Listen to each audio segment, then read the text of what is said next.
কয়েকদিন আগে সোহাগের অন্নপ্রাশন ছিল, সেটা তোমরা সবাই জানো। তারই একটা ছোট্ট মিনি ব্লগ তোমাদের সঙ্গে এখন শেয়ার করছি। অন্নপ্রাশনের আগের দিন মুখে প্রসাদ ছিল।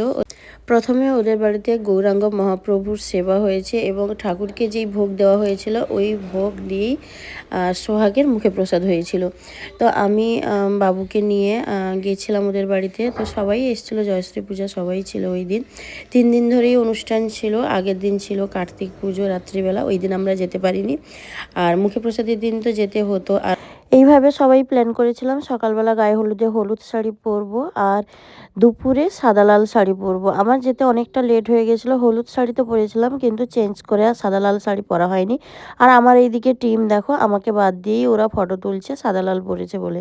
যাই হোক, এমনি ইয়ার্কি করলাম, আমি ওদের সাথে ফটো তুলেছি।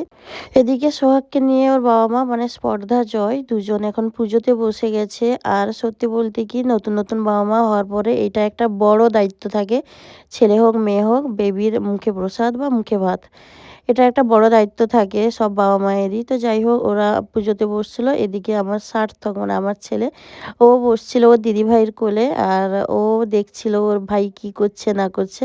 এখন চলছিল সোহাগ কি তোলে। ও তো অনেকটা ছোট, কারণ ওর জাস্ট 5 মাস কমপ্লিট হয়েছে, তারপরেই মুখে ভাতটা হয়েছে। তো ও তুলতে পারছিল না। তারপর দেখলাম না, খাতা পেন ওই সবই ধরেছে। পুজো হয়ে যাওয়ার পরে যা যা রিচুয়ালসগুলো থাকে ওইগুলো কমপ্লিট হয়েছে। তারপর এই যে ফাইনালি আমাদের সোহাগের মুখে প্রসাদ হলো ওর মামাদের কোলে বসে।